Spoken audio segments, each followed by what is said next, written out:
Good morning students. आज हम आपसे बात करेंगे इन्वेंट्री कंट्रोल में एक और नए टॉपिक को लेकर के आपको बताएंगे इकोनॉमिक ऑर्डर क्वांटिटी, जिसको कि शॉर्ट में ईओक्यू के नाम से जाना जाता है।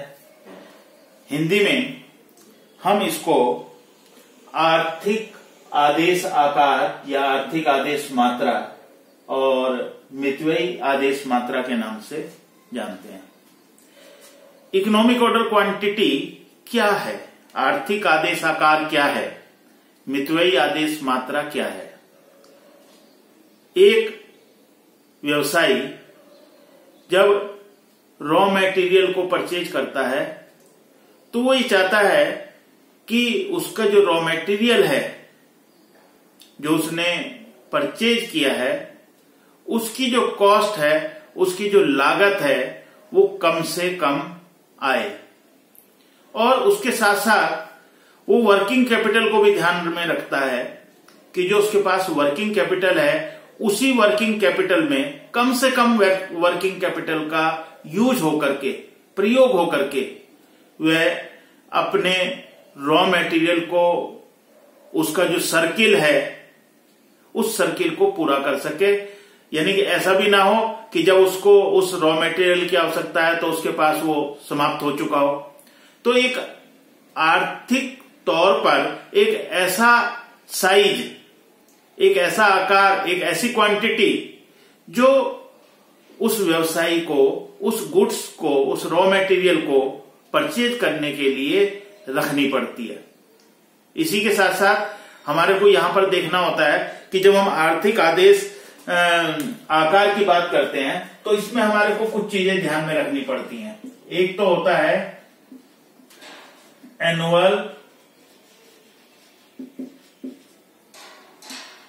रिक्वायरमेंट्स, एनुअल रिक्वायरमेंट, यानी कि जो रॉ मटेरियल है उस रॉ मटेरियल की उस व्यवसायी को वर्ष भर में कुल कितनी यूनिट्स की आवश्यकता पड़ती है। दैट्स कॉल्ड एनुअल रिक्वायरमेंट, वार्षिक आवश्यकता। इसको हम वार्षिक आवश्यकता हिंदी में बोल सकते हैं। इसके साथ साथ फिर दूसरा जो कंपोनेंट्स हमारे को चाहिए होगा वो होगा ऑर्डरिंग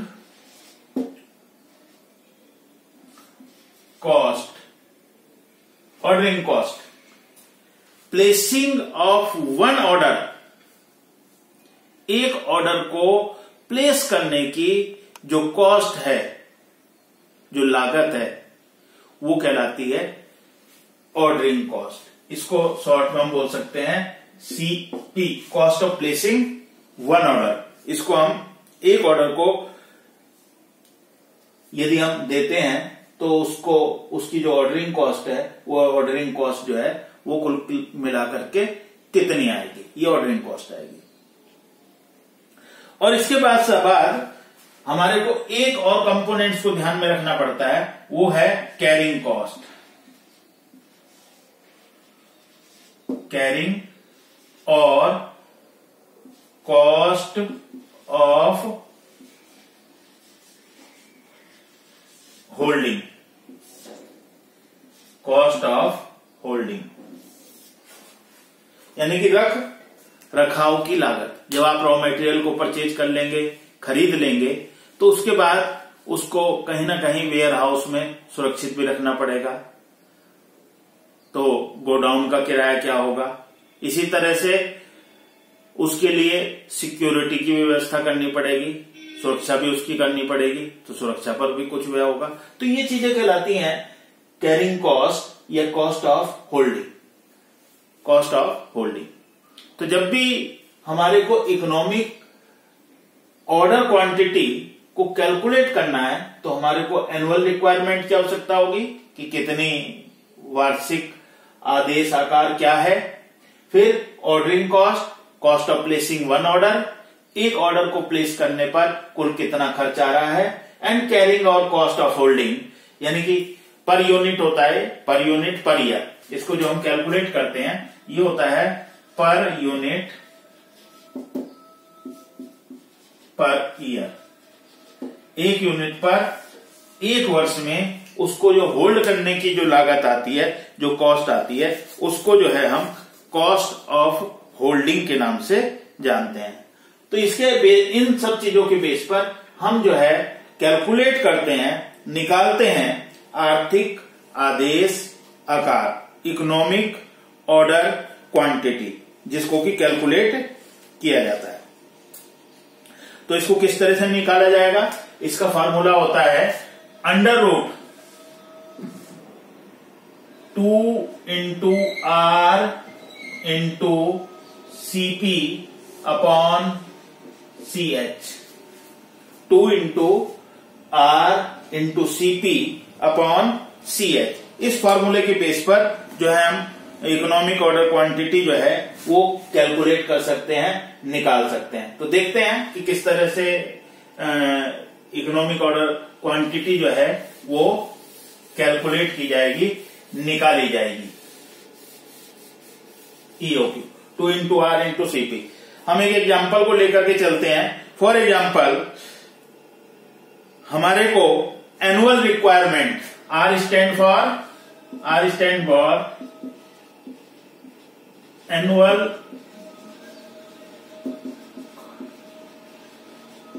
रिक्वायरमेंट।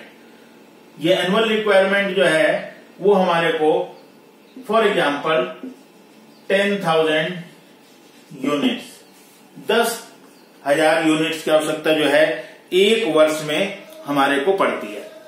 सीपी का अर्थ मैंने बताया था cost of placing one order. एक ऑर्डर को प्लेस करने की जो लागत है वो CP करा रही है, और ये दे रखी है 25। मान लिया जाता है फॉर एग्जाम्पल 25 रुपए जो है वो एक जो हमारी यूनिट, जो एक ऑर्डर है जो हम सेंड करते हैं, उसको प्लेस करने की जो ऑर्डर है वो 25 रुपए है। एक होता है प्राइस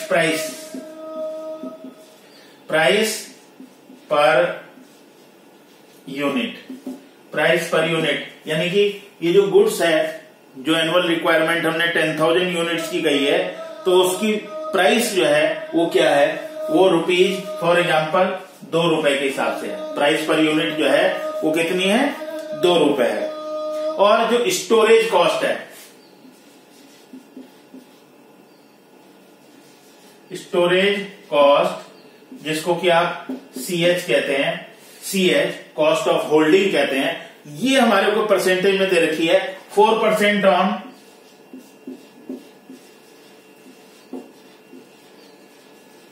एवरेज इन्वेंट्री। 4% जो है वो एवरेज इन्वेंट्री पर जो है ये हमारे को दिया हुआ है। 4% जो है ये कुल मिलाकर के दिया हुआ है।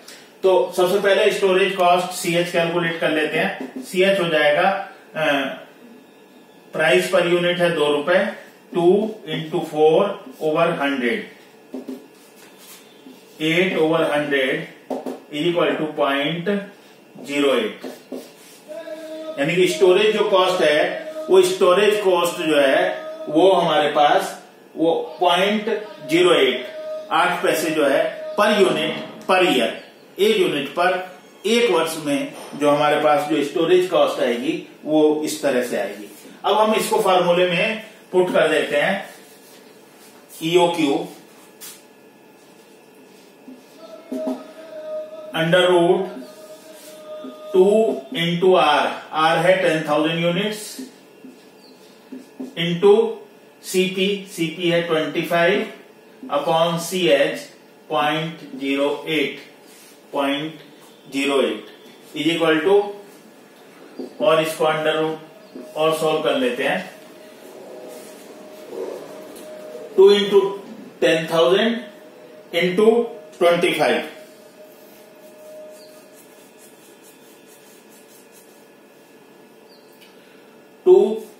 इंटू 10,000 तो 20,000 हो गया।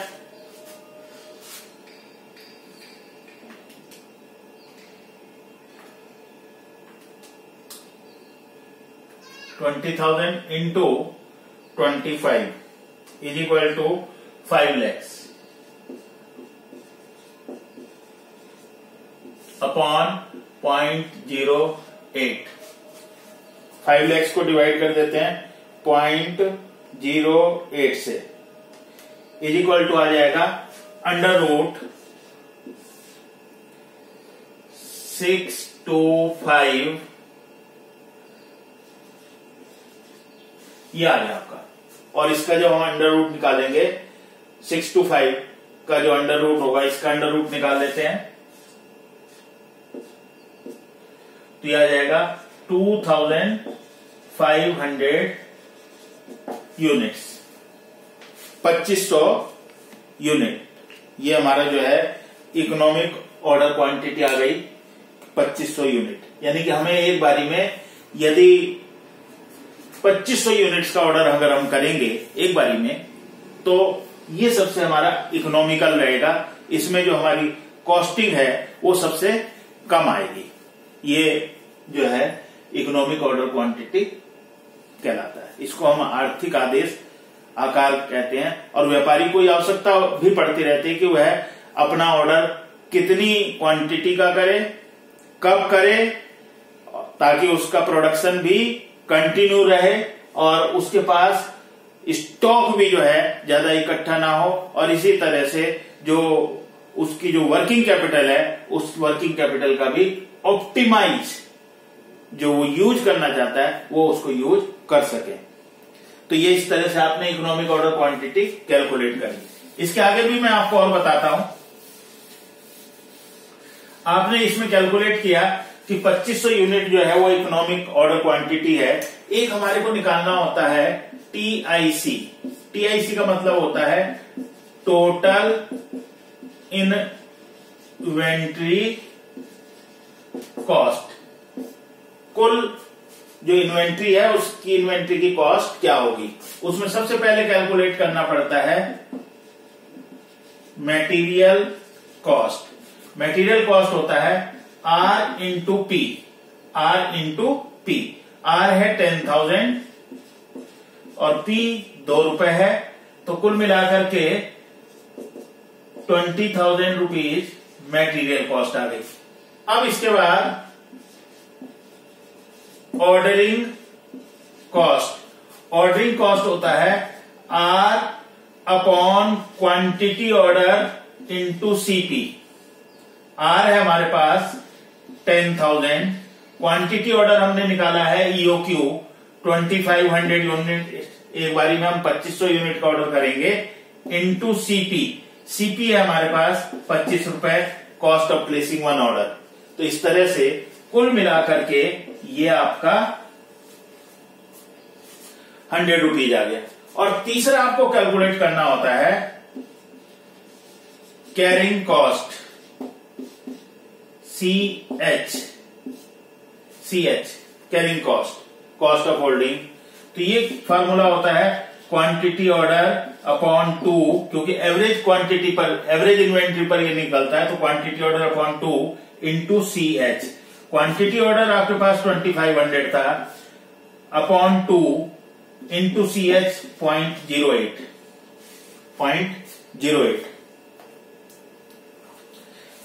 2500 divided by 2 multiplied with 0.08 is equal to 100।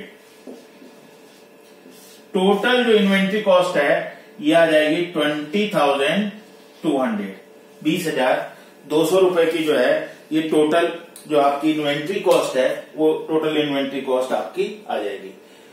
Economic order quantity की सबसे बड़ी विशेषता एक और होती है कि जब हम उसको इकोनॉमिक ऑर्डर क्वांटिटी निकाल देते हैं तो उसकी जो ऑर्डरिंग कॉस्ट है और उसकी जो कैरिंग कॉस्ट है, कॉस्ट ऑफ होल्डिंग जो है वो सेम रहती है।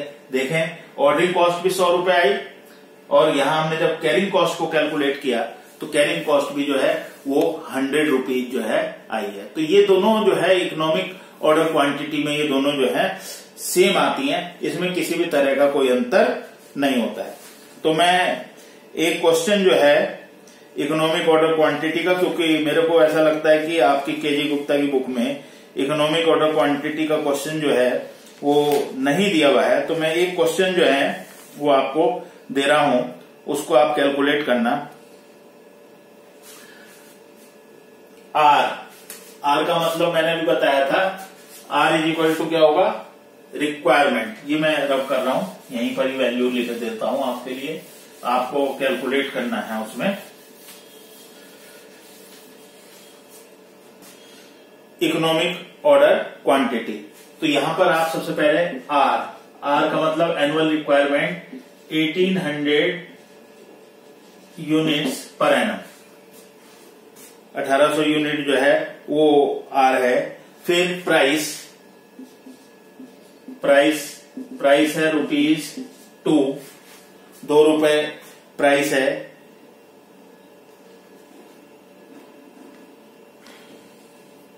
सीपी कॉस्ट ऑफ प्लेसिंग पर ऑर्डर, ये ₹2। और सीएच जो है वो है स्टोरेज कॉस्ट, जिसको हम बोलते हैं, वो है 8% ऑन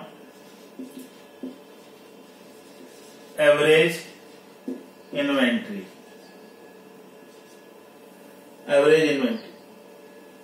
जो एवरेज इन्वेंट्री है उसका जो है 8% जो है वो आपको कैलकुलेट करना। प्राइस को आप ₹1 कर लीजिए, प्राइस जो है एज्यूम कर लीजिए ₹1 जो है वो प्राइस है 1800।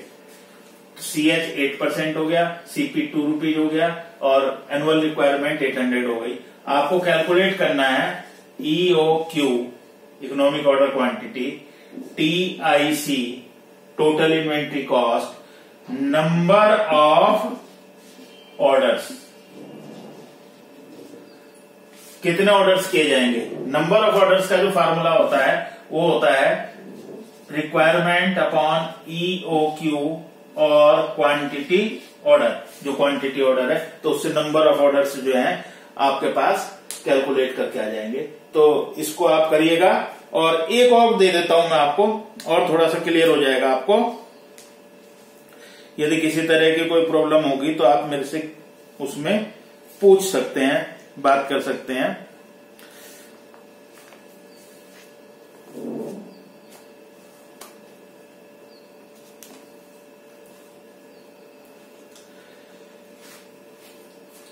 इकोनॉमिक ऑर्डर क्वांटिटी ईओक्यू दी हुई है 2500 यूनिट्स, 2500 यूनिट जो है आपको इकोनॉमिक ऑर्डर क्वांटिटी दे रखी है।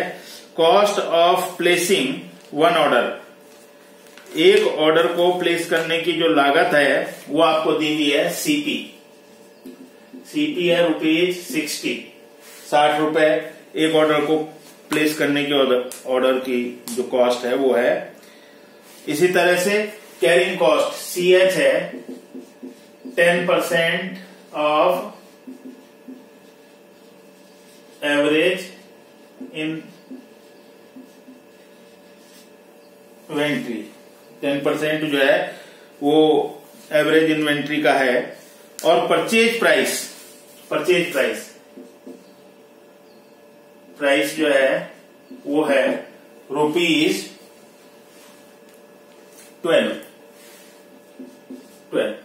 आपको जो कैलकुलेट करना है इस क्वेश्चन से जो कैलकुलेट करना है, एक तो कैलकुलेट करना है आपको एनुअल रिक्वायरमेंट, फिर आपको कैलकुलेट करना है टीआईसी, नंबर ऑफ ऑर्डर्स, ये आपको कैलकुलेट करने हैं। तो इस तरह से आप ये कैलकुलेट कीजिएगा। और इसके साथ साथ ही जो है ये जो इन्वेंट्री कंट्रोल का जो चैप्टर है या इन्वेंट्री मैनेजमेंट का जो चैप्टर है, इन्वेंट्री वैल्यूएशन का, यह आज कंप्लीट हो जाता है और हम फिर एक नेक्स्ट चैप्टर को लेकर के चलेंगे। तब तक आप इन क्वेश्चंस को सॉल्व कीजिएगा। Take care of yourself.